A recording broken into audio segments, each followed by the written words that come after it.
We're here in Doha, the capital city of Qatar, at King's College Doha, and we're joined by Mr. Justin Chippendale who is the head of prep in King's UK. We'll be asking him a few questions to see how we could better our collaboration with our sister school in the UK. Good morning, Mr. Chippendale. Hello, Mark. Thank you for that welcome. It's an absolute treat to be here again. I've been to the school several times since it started when it was just in Al Thumama, so it's a real treat to be here again, and I look forward to talking to you. Thank you, sir. We look forward to speaking to you too, finding out how your stay has been here at King's Doha. How do you ensure that the ethos and educational standards of King's UK are consistently reflected in King's College Doha? Well, as I said, I've been involved right from the very beginning, and one of the important start points was that a lot of the senior team who started then, they spent time with us in King's UK, so they felt the DNA right from the very beginning. Your current principal, Mrs. Jackson, also came to King's UK when she was first interviewed to come to King's Doha, and then we've been very keen to connect continually since that time. So we have lots of teams meetings. We have the visits like us coming over now every year, but we also share a lot of pastoral thoughts, a lot of attitudes to life, some of our history. The 5 C's that you live out here are fairly similar to the way we live at school. So we work hard to make sure that the exchange of that attitude and ethos is a living entity. That's good. It's very good. It's very interesting to know that Miss Jackson also had her interview there in King's UK. Yes, she was easily the best choice, by the way. She was a standout candidate when she came. Wow, that's amazing. And the next question is, in your role as head of prep, what are some key strategies for maintaining a seamless academic and pastoral experience for younger students across both schools? Yes, so I am head of the prep in the UK, and we have a college which we separate the prep and the college at year 8 and 9. I mean, here it changes from year 2 to 3 from Thumama across. But physically, it's a very similar setup in that there are 2 sites about 10 minutes apart. So we do have to pay attention to make sure that the sharing of the ideals, the ideologies, the attitudes are seamless as much as we can across the 2 sites. So we make sure that the heads of department from both schools talk regularly to each other. We have the younger children go and spend time at the college. Some of the college children will come and spend time with us at the prep, and we'll lead sessions, whether it be just about caring, and that's one of your 5 C's, or whether it be about chemistry, another C, but it's not one of the 5 C's. So there's a lot of interchange there, and we make sure that they see each other and live each other's lives as much as possible. That's a very good collaboration. Yes. Indeed. And third question is, what role does the prep school play in setting a strong foundation for students to succeed in their later years and eventually enter prestigious universities? Yeah, this is something that's very dear to my heart, Mark. I've worked almost exclusively in the UK with younger children, and I've enjoyed stretching into the older years as we've worked internationally. The bit that really matters to me is that we are building people. That's what I describe. Yes, you were talking to me earlier about your English work, and you're putting together some work now for your GCSEs. But in my head, we are building Mark. And Mark will become an adult at 18 one day, and he will go into the world. That starts at the very beginning. That starts when you're born. And for us, it starts at sort of 2, 3, 4 years old. So we're building this person. So how do we ensure that you're going to have good opportunities when you want to go to prestigious universities? It starts right at the beginning with attitudes, behaviors, cultures. It's about the confidence. That's one of your 5 C's. It's about being committed. It's about showing children every single day there's just a little bit more in them. It's about giving them endless opportunities to explore those 5 C's. It's really important, in my view, that people have a good understanding of who they are, a good understanding of the world in which they operate, and a good understanding of how they can draw on the strengths of other people. If you put those 3 things together, if you're self-aware, if you know the world you're operating in, and if you can draw on the strengths of others, that's really powerful stuff. And it doesn't matter so much about your English, your geography, your history in year 9 or year 7. This is about building that person to have amazing opportunities beyond King's.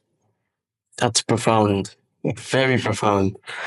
And it's a really important feature for a school to have, to focus on developing the child as a whole, even for the future. You've used a really lovely phrase there, developing the child as a whole, and it is about the future. We want to enjoy life now.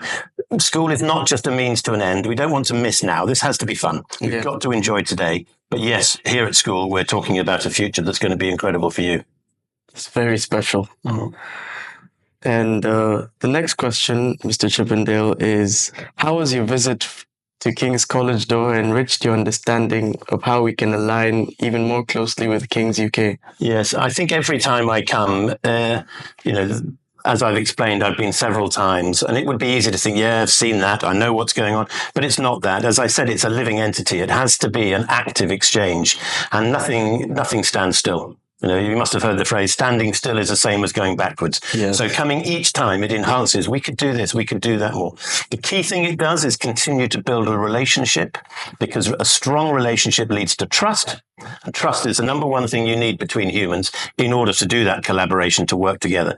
So the levels of trust go up every single time we come to meet, which means it's going to enhance the opportunities. There are some Year 9 children coming to King's UK again in June, and there will be more exchanges through Teams meetings. We've got more UK staff here this time for the first time. So that will enhance all of the opportunities we have to collaborate simply by being here again. Wow, that's really good.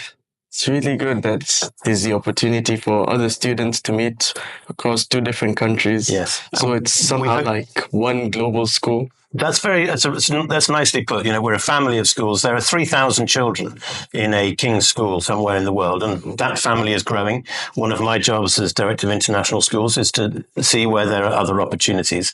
So that global network is really powerful. And we operate in the UK, and it's very easy for us just to look for the children sometimes to think they just operate here. One thing that I'm reminded of every time I come to King's Doha or King's Riyadh is there is such a big world out there, and yet it is so close. It's very accessible for all of the children. Wow. Including you, Mark. Thank you, sir. That's very... In fact, I'm at a loss for words in describing how great it is to have one global family. Like you said, it's very special. Yes. And the next question, which asks, looking ahead, what new initiatives or collaborative efforts do you envision to further strengthen the partnership between the prep schools? Yes, and the college going into the senior schools as well. As I was talking there about building people for a future beyond King's, there is a digital platform called Beyond King's, and that is a bit like LinkedIn for people that are only within the King's family, whether you be UK or Doha. So that is a network that exists beyond school that people will tap into. So I was talking about 3,000 children in a King's education. Increasingly, those children are leaving King's Doha now to join the alumni group. So that is going to be a really big growth opportunity, not just the UK children, because we've been in existence for nearly 150 years, but now King's Doha has children joining that alumni group. So that is going to be a really big addition to the opportunities for everybody. I also think that we now have a maturity of schools across the whole range. And rather than just some Year 9 children coming for a couple of weeks to the UK, which is really brilliant, I'd like to see us having teacher exchanges for, say, a month or even a term. And if you could find a perfect swap, it's almost like a house swap. Yeah. You could have a teacher who comes over to the UK for a whole term, I don't know, to teach. You've just been in a Year 10 English lesson, was it? Yes. So come and do a Year 10 English lesson. That's possibly harder because it's a GCSE year, but why can't they come and do a subject and just immerse themselves completely, and vice versa? Yeah. Yeah. Wow. So increasing numbers of physical exchanges, I think. That's amazing. And that would be epic if we could have teacher exchanges in between the two schools. Yes. And would you like to spend a term at King's UK? For sure. So maybe you see for maybe the first term of your lower sixth. Yeah. Because you're not too close to your A levels yet. Yeah. And the curriculums are very much similar, so you wouldn't lose out. There's a thought, Mark. I don't know whether it'll happen, but that's the sort of thing I'd like to think will happen.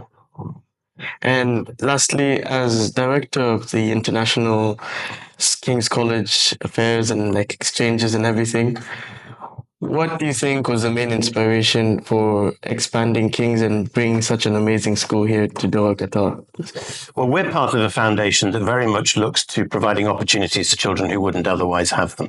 So it's about the proliferation of what we think is a special education. I was explaining it to you a bit from its ethos and its values.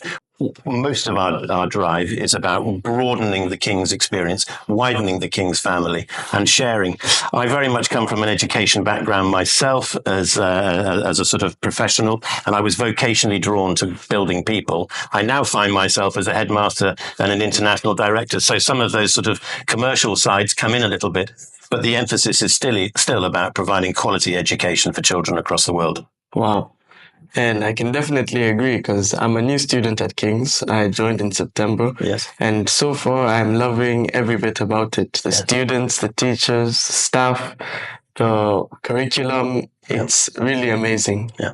Well, I think you've just said there, you've been at the school for 4 or 5 months. Yeah. I think you have just said in that sort of experience that you've had what I was trying to talk about earlier about a King's experience from 0 to 18. It's about building people, and it does feel different to be in a King's school, doesn't it? It does. It really does, yeah. And it reminds me a bit of my old school in Kenya, which is called Brayside, and it has the same coziness, the same warmth, the same integrated family. Yes. And the curriculum, the learning is very developed but thorough at the same time. Yes. It's fast-paced and thorough. Yes. I like the word rigor. And, there's a discipline. And I like to put the word relaxed with that, relaxed rigor. Yeah. So we want to have fun. We want to be humane. We want to enjoy ourselves. You want to feel happy and comfortable, but you need the rigor to push yourself forward. You asked a question about access to prestigious universities.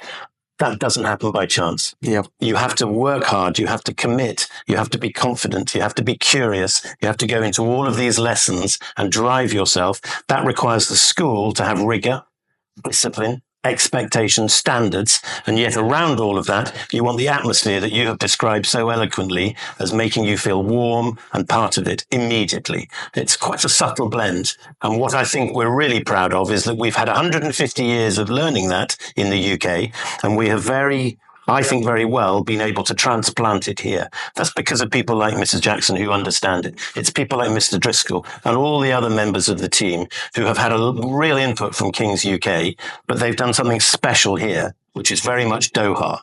But the basic core qualities and values and ethos remain. So you have captured that very well, Mark. I totally agree. And that is an incredible feat to achieve, of that subtle blend of relaxed rigor. There's no doubt that King's College UK, King's College Doha, in fact, should be very proud of itself to have this level of understanding of itself in what is only 8 or 9 years is really impressive. Wow. It's been a pleasure talking to you. It's been a pleasure speaking to you too, Mr. Chippendale. Yeah. And thank you. No, Thank you. not at all. No, thank you very much.